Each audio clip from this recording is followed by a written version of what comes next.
All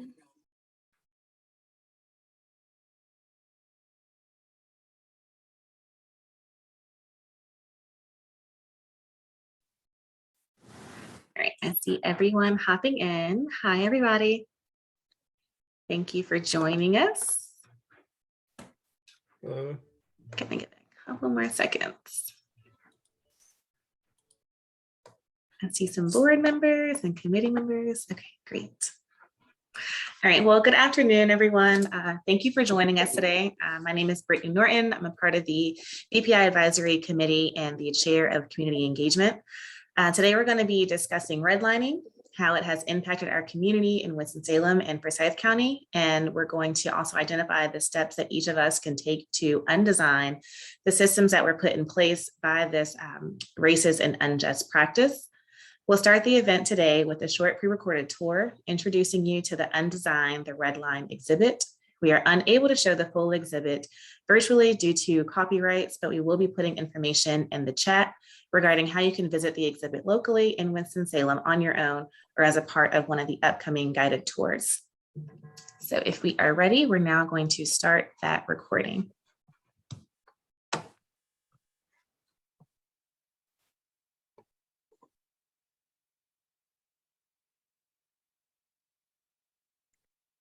In 1933, the federal government began a program explicitly designed to segregate America's housing. The housing program began under the New Deal and was designed to provide housing to white, middle-class, and lower middle-class families. African Americans and other people of color were left out of the new suburban communities that were being established and instead were pushed into urban housing projects. The Federal Housing Administration, also known as the FHA, further segregated efforts by refusing to insure mortgages in and near African American neighborhoods, a policy known as redlining. And at the same time, the FHA was subsidizing builders who were mass producing entire subdivisions for white people, with the requirement that none of the homes be sold to African Americans. These decade-old housing policies have had a lasting effect on American society and can be seen firsthand in Winston-Salem today.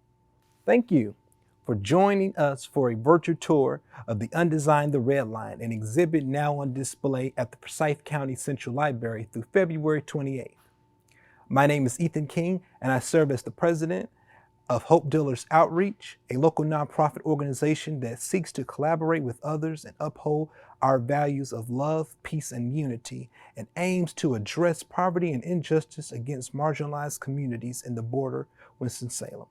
After I attended this guided tour of the exhibit here, I knew I had to find a way to increase access so those with barriers to attend can experience the information as well.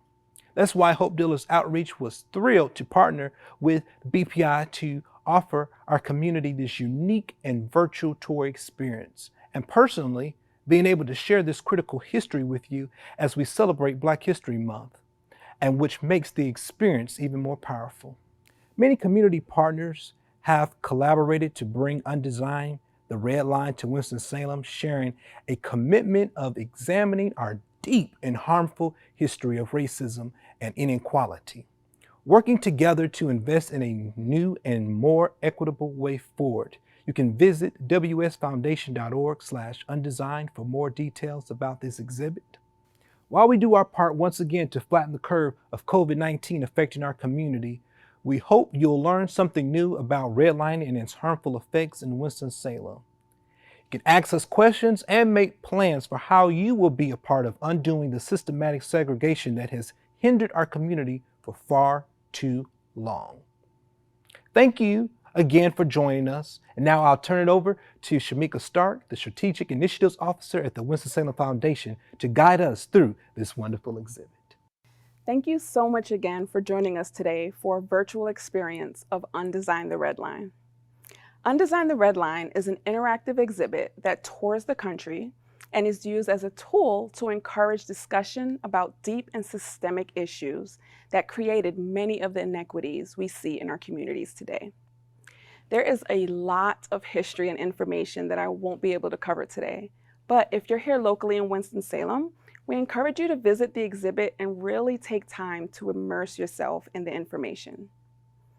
As a Black woman in particular, guiding others through the history and personal stories on the impact of redlining has really been an emotional and enlightening journey, and also overwhelming at times.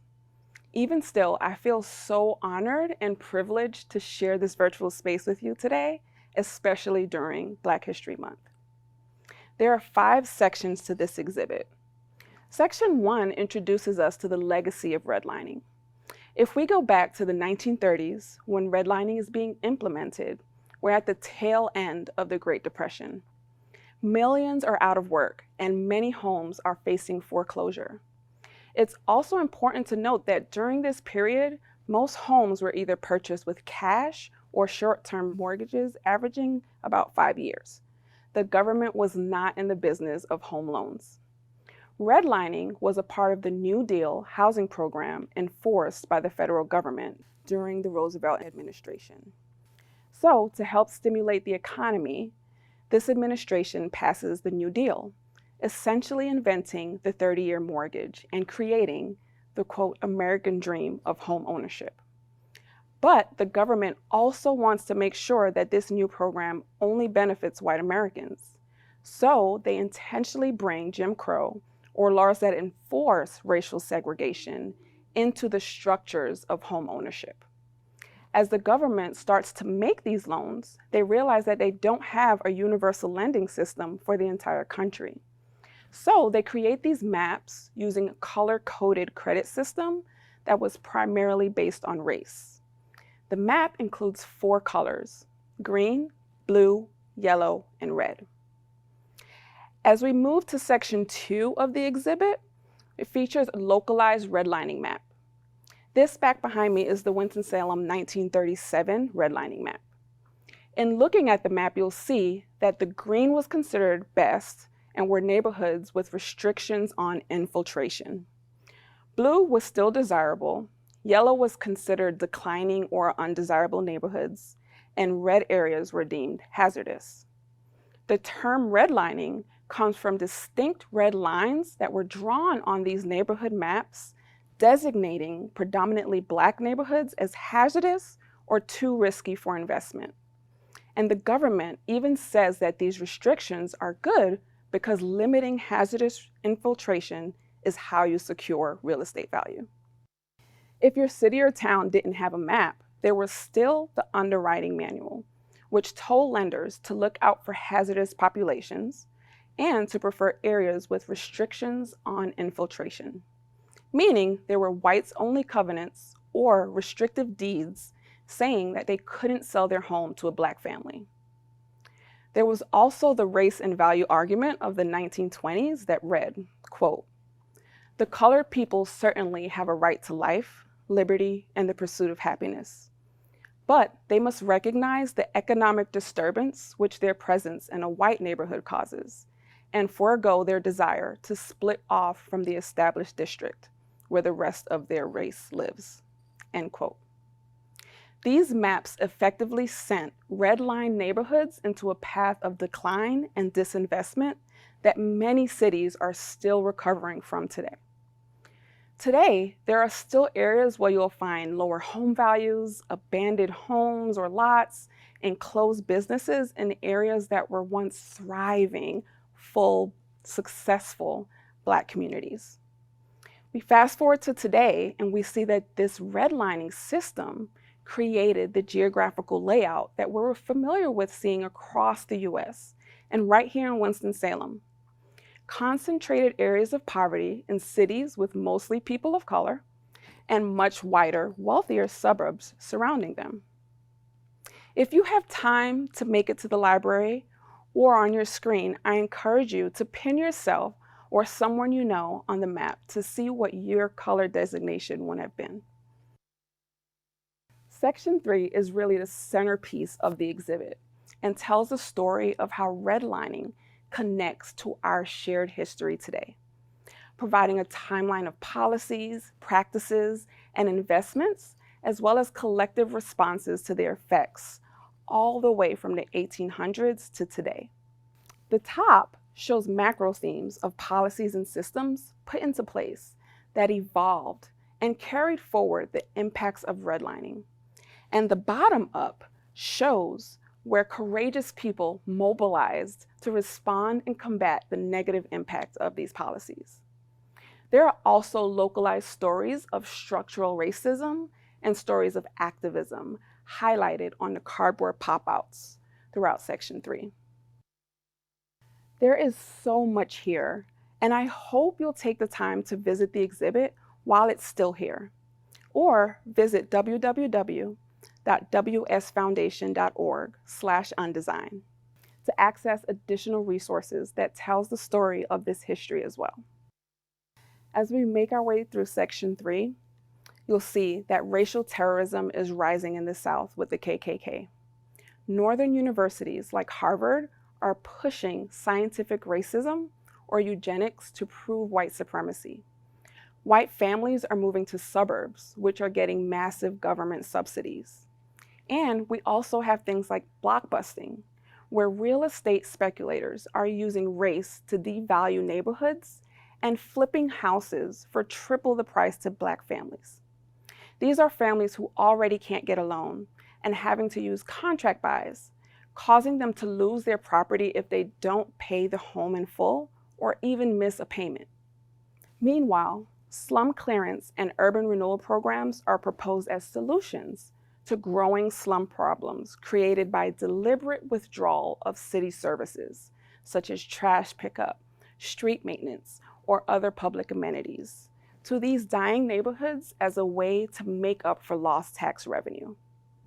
We also see integration is often weaponized by demolishing key anchoring institutions in Black communities, which also leads to an era of urban decay. A local example is the KBR Memorial Hospital, which at one point was the third largest hospital for African Americans in the US, and at the time was the first to treat only African American patients. The 1968 Reinvestment Act and the Community Reinvestment Act of 1977 were attempts to address deteriorating conditions in American cities, but the damage had already been done. Through this period, 98% of home loans go to whites, effectively building the middle class.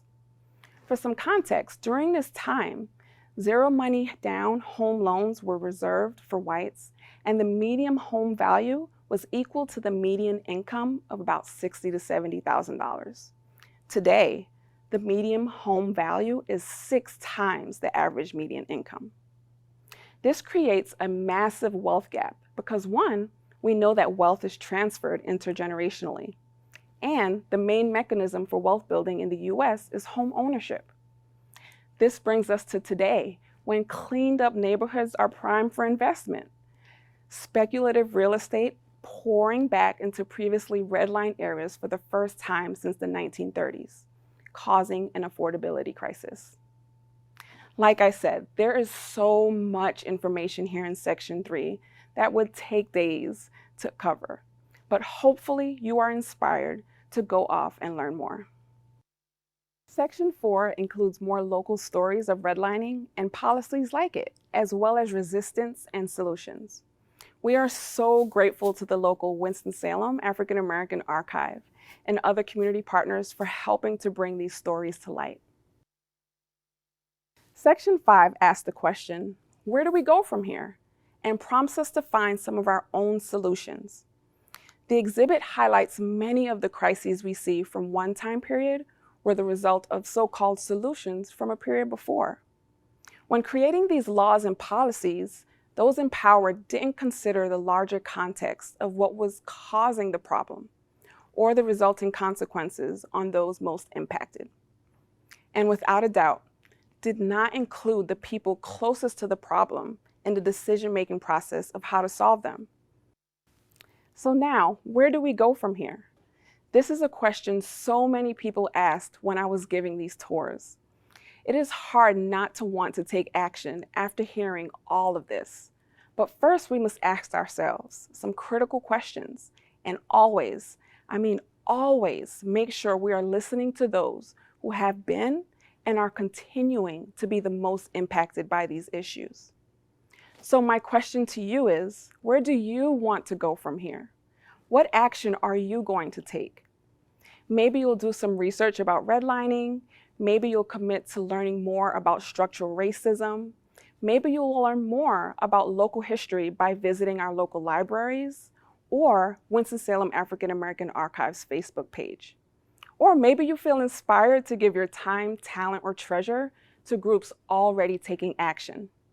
The possibilities are endless, but our hope is that you are inspired to take action and do it in a way that shows we can learn from our history and take action that will not unintentionally cause more harm. Thank you so much again for joining us today for this virtual experience of Undesign the Redline.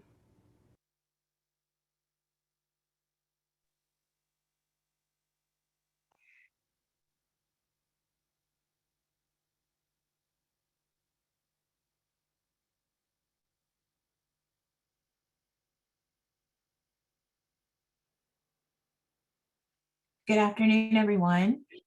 My name is Tiffany Waddell Tate, and I have the pleasure of serving as second vice chair of the Black Philanthropy Initiative Advisory Committee. I will moderate our conversation today with our illustrious panelists who are community change agents, and I'll kick us off with a few questions. Before we get started, I'll invite each of the panelists to introduce themselves, share a little bit about their organization that they represent, and what brought them to the conversation today. Let's jump in with Mr. Calvin Patterson. Thank you, Tiffany, and thank you, BPI, for this opportunity to be a part of this panel. My name is Calvin Patterson. I am chairman and CEO of Ernest Harvest LLC, which is a for-profit consulting company based here in Winston-Salem.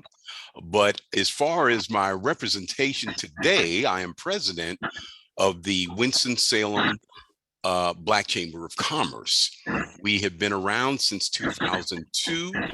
And while our name reflects what our focus is, helping African-American businesses, new, wanting to be large or small, we certainly invite everyone to be a part of the Winston-Salem Black Chamber of Commerce. And again, thank you for the opportunity to be a part of this panel. I look forward to it.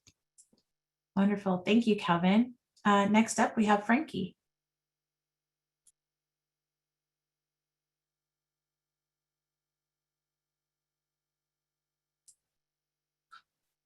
Do we still have Frankie?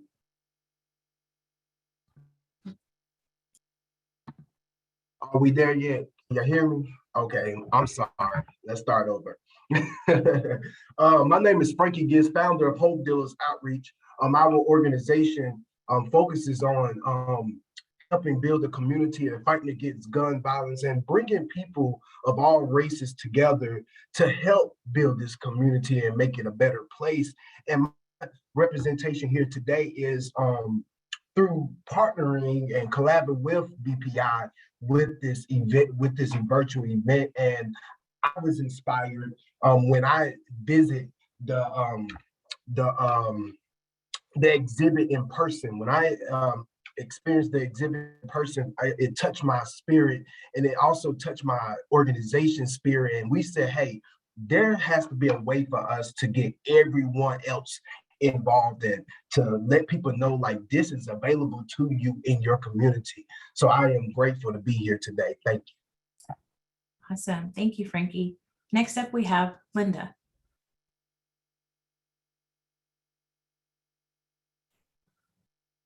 Thank you. Good morning. Can you hear me? We can. Great. Thank you. First of all, I would like to say thanks to the Winston-Salem Foundation and to BPI because you were so generous in helping the Winston-Salem African American Archive with one of your community grants. So we are very, very grateful for that. My name is Linda Dark, and I am representing today the Winston-Salem African American Archive, which is a voluntary organization. We're all volunteers, no paid staff, and we have materials that are open to the community of the African American community in Winston, local community, from about the 1900s through the 1980s or so. We are physically located in Muse, Winston-Salem. Although we do not have exhibits or such going on right now, we hope to do that in the future. But you can certainly come in and take a look at what you need, or if you want to do research by appointment. So I'm very happy to be here. This exhibit, Undesign the Redline, was really, really important to get the word out to all members of the community. And I was able to work directly with the foundation and get some of those personal stories. So I'm very grateful that this exhibit has been up as long as it has. Thanks. Thank you, Linda. And finally, Antonio.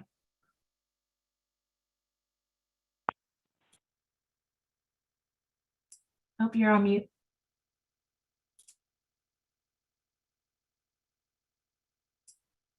You're still on mute. Okay, can you hear me now? Yes.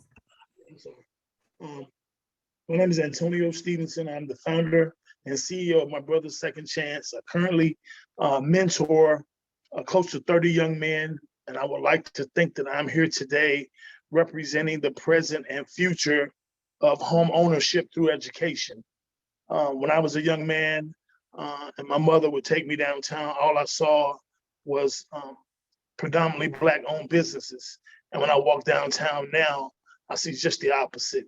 And through BPI and the Winston-Salem Foundation and this exhibit, I hope to show all my young men in my program that they can bring back Black businesses downtown and entrepreneurship through education.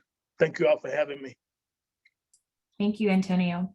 Before we jump into the conversation, I do want to highlight that Linda Dark, one of our panelists, if you're watching this video recording later or you are tuned in offline, is unable to be on camera today, but she is very much part of the panel conversation. She just won't be pinned in the middle of the screen if you're watching the video. All right, so let's jump in. This is a big conversation. I wish we had much more time than we do, but we'll get to what we can, everyone. So the first question is, how does the history of redlining impact our community now? How do you see it playing out through your everyday work, through your respective organizations? Feel free to jump in as you feel led. I can jump in. I'm dealing with young men in middle school, high school, and recent high school graduates. I think the Red Line is one of the main sources that Frankie's initiative is fighting the violence in our communities is because of systematic racism. Our young men don't see themselves successful because they don't get to go to the better schools, and they don't see themselves successful in education because for so long they've been told that the only thing they can do and be successful in is sports. So when you ask young men in Winston-Salem, give me your 5-year plan, what are your goals? It's always a sport, and their backup plan is a sport. So through organizations like My Brother's Second Chance and Hope Dealers, we're trying to change the mindset and let them see that through education, they can be and get anything they want. Thank you. I'm going to chime in, Tiffany, with two perspectives. Great job, by the way, with the shortened version of the video done by Shamika. Kudos, Shamika.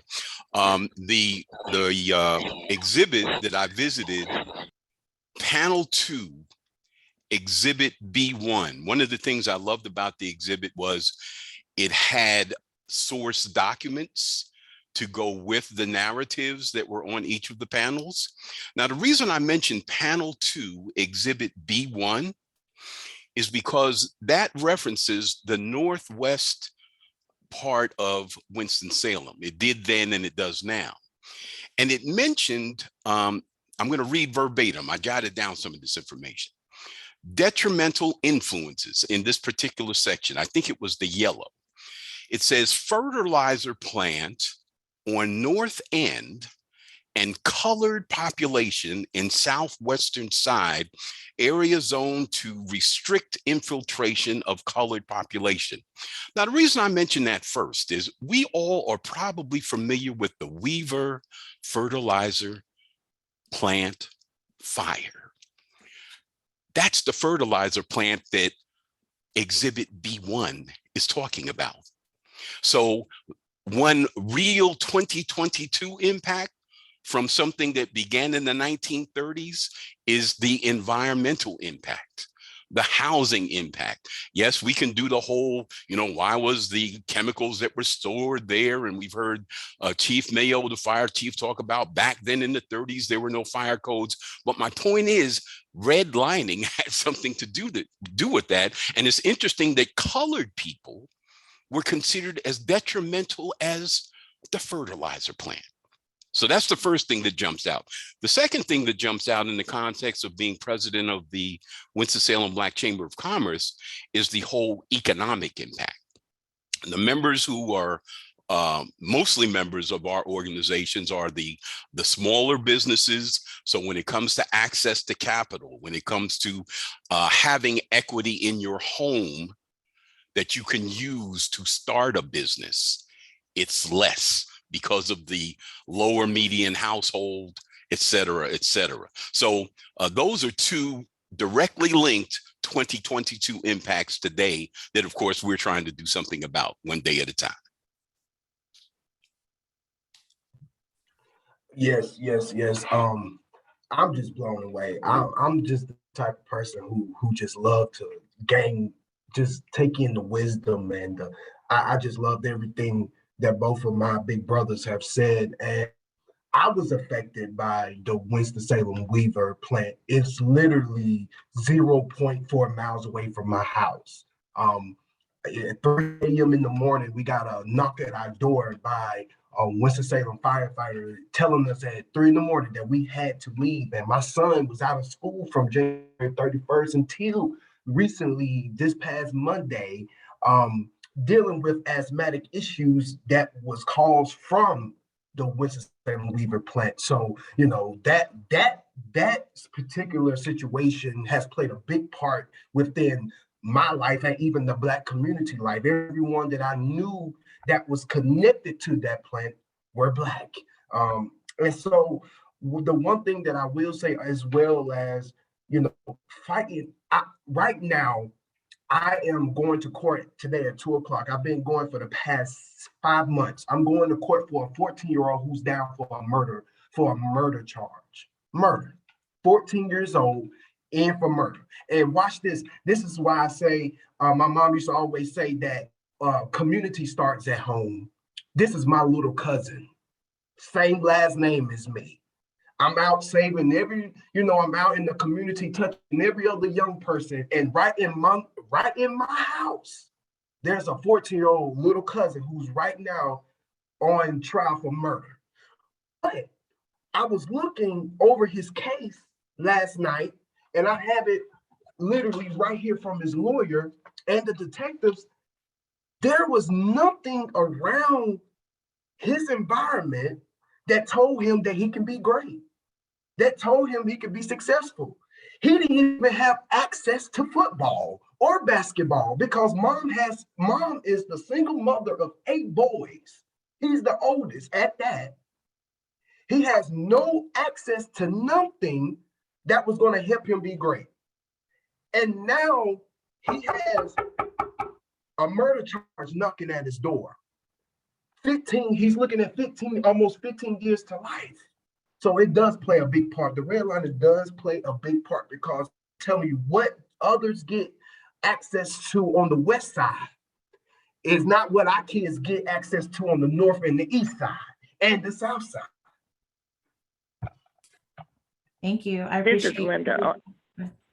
Sorry, Linda, go ahead. I'm sorry, Tiffany. This is Linda on the phone, and I just wanted to tag on to what I think that was Frankie. I wanted to tag on to what he was saying because it really reminded me of the old days. As many of you know, I grew up in segregated Winston-Salem under Jim Crow. But back then, we had the village. it takes a whole village to raise a child. And it sounded like, from what Frankie was saying, there was not a strong village around this young man. This is what I wish we could get back to, because not only did your parents look out for you, or aunts and uncles or whatever, the next door neighbors did too, or the teacher, or the boys and girls, or Girl Scouts and Boy Scouts. I don't see this as being as strong as it was today, as strong as it was back then. And I wish we could kind of educate our own community first and get back to that idea of the village, because redlining is tough. It was tough, and it created all these barriers and all these problems. Linda, your sound dropped out just a bit there at the end. That's it. That's all I wanted to say. Okay. Okay. Thank you. So I think an interesting through line that I do want to underscore before we move on to the next question is that redlining has impacted our community in modern day by limiting geographical connection in terms of having a village, having a community. It's created environmental and socio-political gaps as well, right? None of you have mentioned specifically food deserts or lack of resources of that nature, but there is inequity around how education programs or schools are zoned that are directly linked to redlining so many years ago. Frankie, thank you for your candor and vulnerability to just share about your family's personal story. It runs deep, and if we had more time, I'm sure we all have personal stories that we could share about the impacts of redlining on present day Winston-Salem. But the city map is clear. The distribution of wealth or lack thereof is clear. And so everything that you see, touch, feel, drive by, or don't in Winston-Salem is a direct result of redlining policy from many years ago. So I appreciate all of y'all's candor. So the next question is, we know that there are negative implications and a residual impact of this really gnarly, violent policy. How might community members or organizations make up for the economic impact on Black business, Black individuals, and neighborhoods? What can people today do from your perspectives in terms of making up for some of these gaps? Tiffany, one thing that I would like to suggest is something that we used to do in previous decades. And what John, as individuals, we may or may not have any authority or may not have a lot of influence, but if we contact people, if we contact our city officials, the school board members, the commissioners, and express what you. Linda, we lost you after express. All right. Linda, I'm sorry, Tiffany. Oh, I can hear you now. We lost you right after you said contact community officials and express. And okay, then I'm sorry. I'm on my cell phone. That's okay. Yeah, I think what we need to do is to become more active in terms of emailing and calling our elected officials,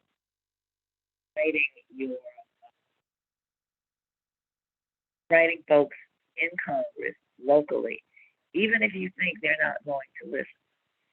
If people keep getting messages from you, that will have an impact, whether large or small. But we have to speak up. We can't just say, oh my God. It can make a difference. If you have one voice, it'll make a difference. That's 50. It'll make the 50. So that would be my suggestion.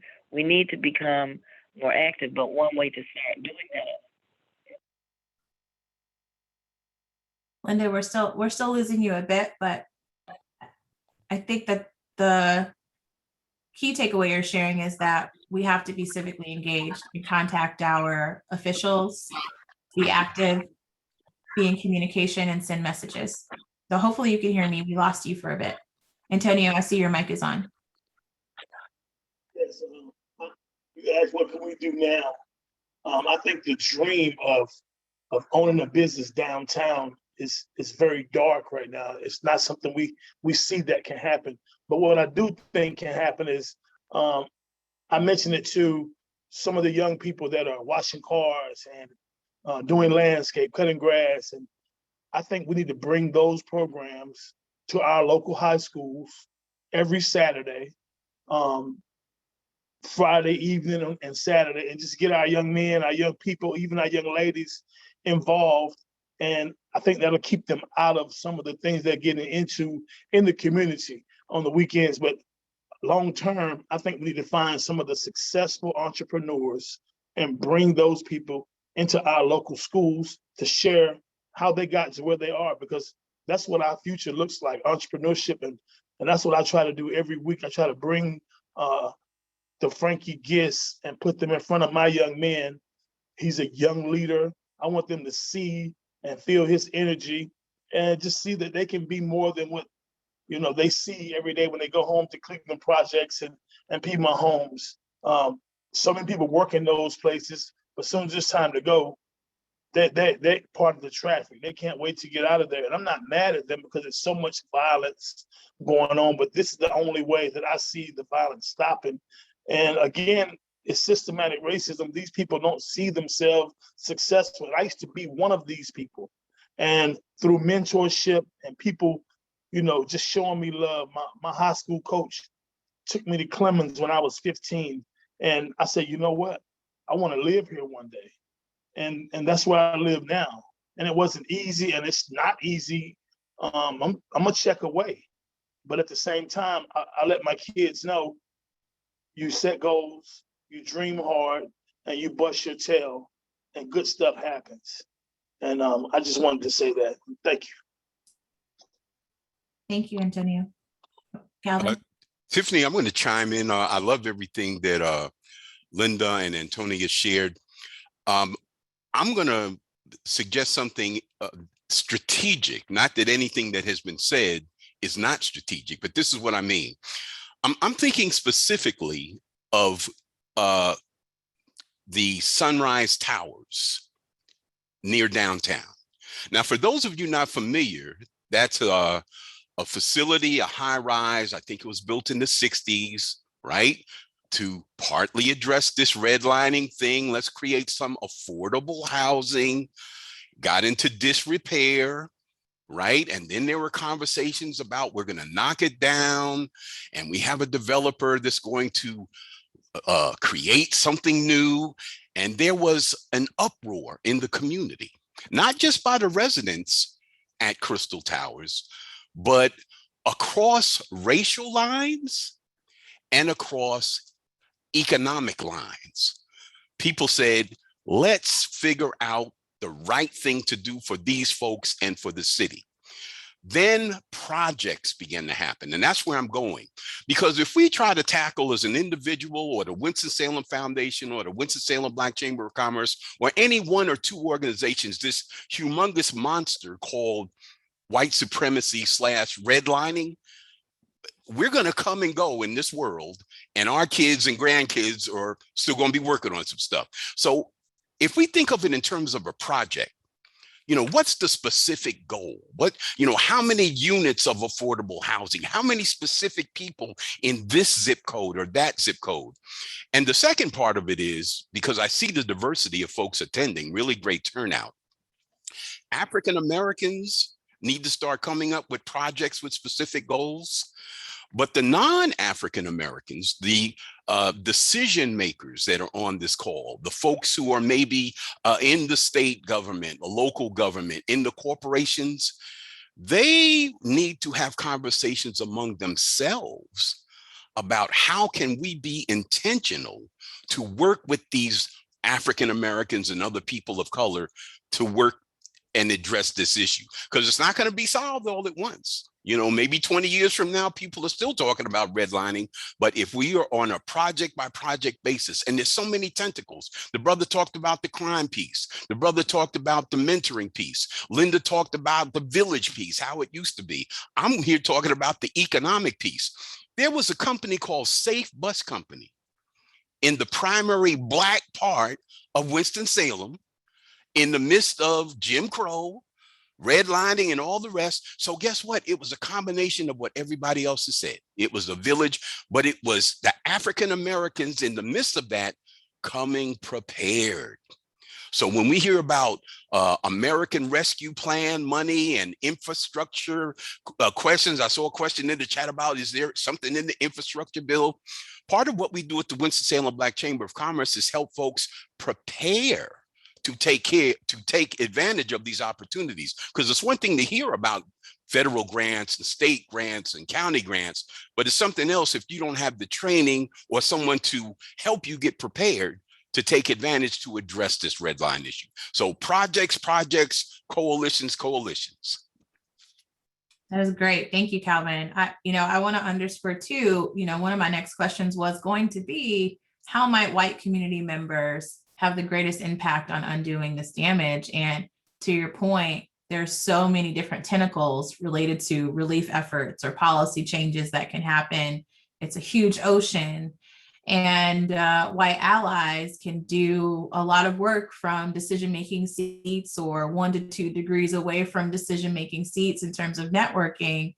I think it's really critical too to just, if you could imagine me using a highlighter on what you said, to make sure that you're also working with Black community agents so that you're not solving for a community without our voices at the table. So I'm so glad that we have upwards of 70 people on the call today listening to this conversation. Hopefully many more will catch the recording, but if you have resources, you have networks, guilt doesn't solve, but strategic action can make an impact. So that's huge. Frankie, I think I saw your mic come off. Yes. This right here is just so good for me. I'm loving this. I'm loving this. My dad, God rest his soul, my dad, Bishop John, he said something to me as a youngin. He said, in order to get something you never had, you got to do some things that you never done. And as a young person then, I was so naive and hard-headed, I didn't know nothing he was talking about. And he used to always tell me, say, son, you may not understand now, but when you go put it in your refrigerator, go put it in the freezer and freeze it. And when you get older, one day you're going to have to go back into that refrigerator and pull out what I told you. In order to get something you never had, you got to do some things you never done. On my end, in my movement that me and my team do, goal is to, because the thing about it is that let's talk about little Johnny just for a second. Little Johnny grew up in Cleveland projects, right? Little Johnny's dad is either dead or in jail. Little Johnny have watched his mom work jobs day in and day out, or little Johnny has watched his mom, run the streets and not really care about what's going on at home. And all little Johnny was exposed to was pain, heartache, and street and gangs. And the thing about it is that we go into these communities and we work with these young people and we tell them, hey, you can be great, you can be successful, but it's going to have to take more than just to say it. We got to show them. It's because that when they go home, they hear us say they can be great, but when they go home, they have to deal with poverty and heartache and pain. And so everything that we have spoken to their life has literally went through one ear and out the other. And that's why my big brother, Antonio Stevenson, said he has to bring people who are successful, like a Sheriff Bobby Kimbrough. And I want to talk about the sheriff for a minute because he's one of my mentors. This is a man who has worked with so many young people in this community that has not been reported on the news. This wasn't in WXI. This wasn't in Winston-Salem Journal. He has worked with young people behind the scenes to try to expose them to Black men and women that are successful. You know, you're looking at someone who was 16 years old, looking at 2 years in prison.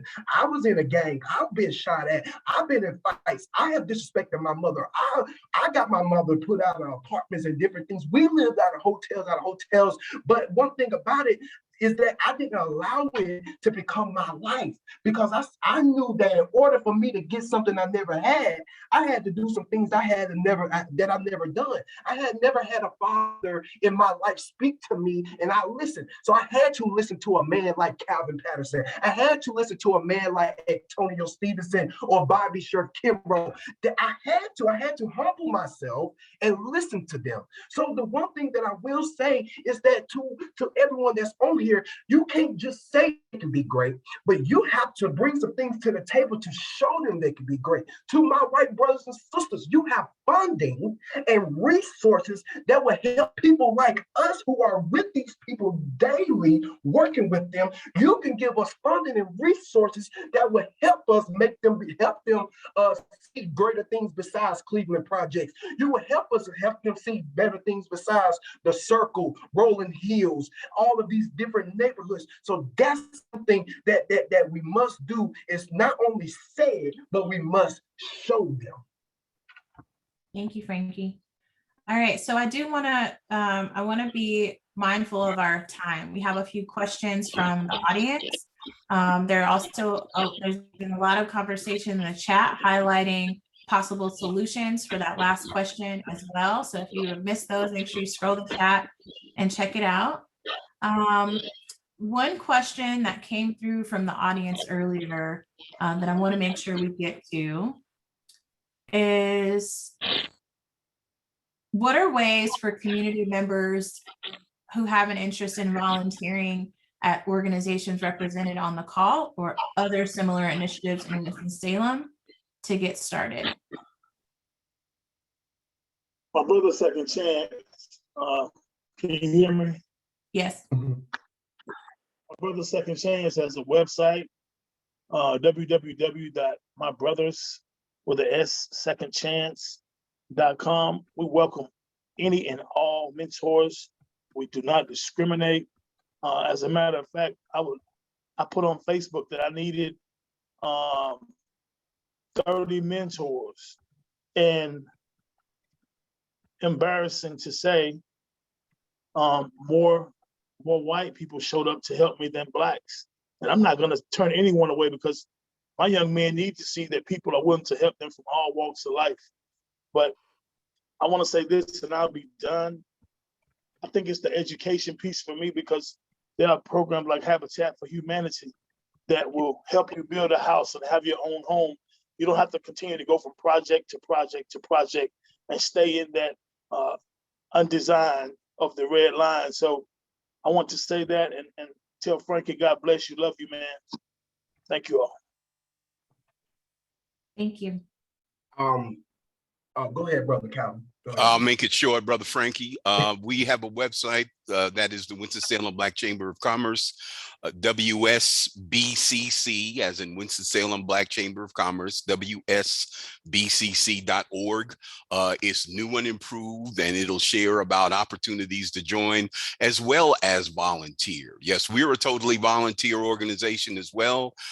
We are building committees. We are building new programs for our members and for the community at large. And so I encourage you to go there, and certainly feel free to contact me through the website or by phone.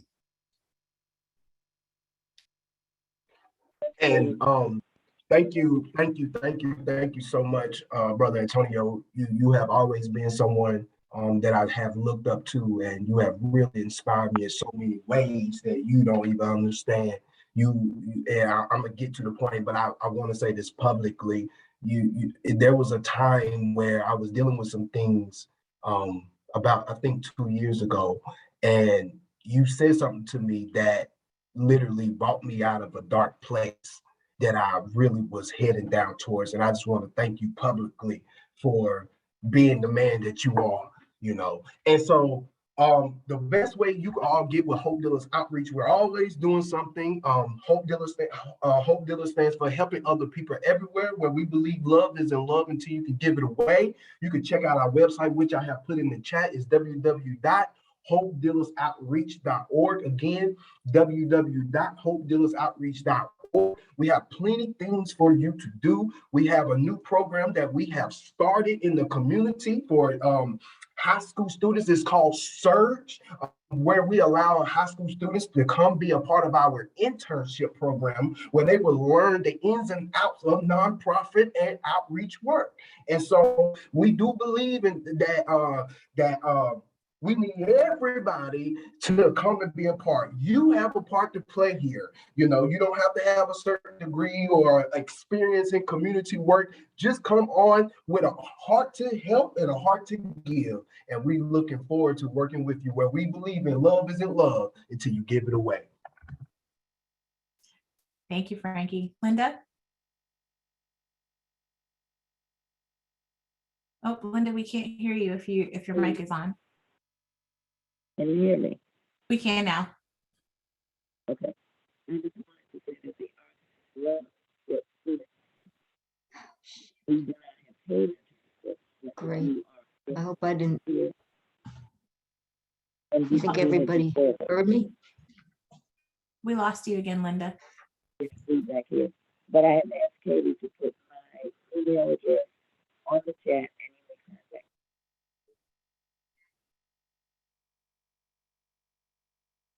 Okay, perfect. I believe Katie dropped your information in the chat, Linda. I'm sorry, we lost your sound. Before I hand it over to Brittany for us to close out the conversation today, I do want to highlight that there is a link in the chat for audience members to hop over into Menti and share the one action that you plan to take from this conversation.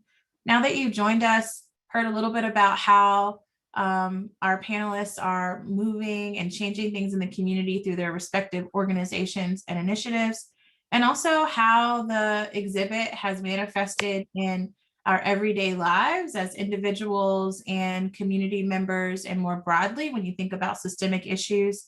I hope that you can walk away with certainly more than one action, but at least one that you can apply starting this week. So if you would be so willing to hop into that link, it's there in the chat, menti.com/KV3CCE1DAA, and share the one action that you're going to take to help undesign the Redline.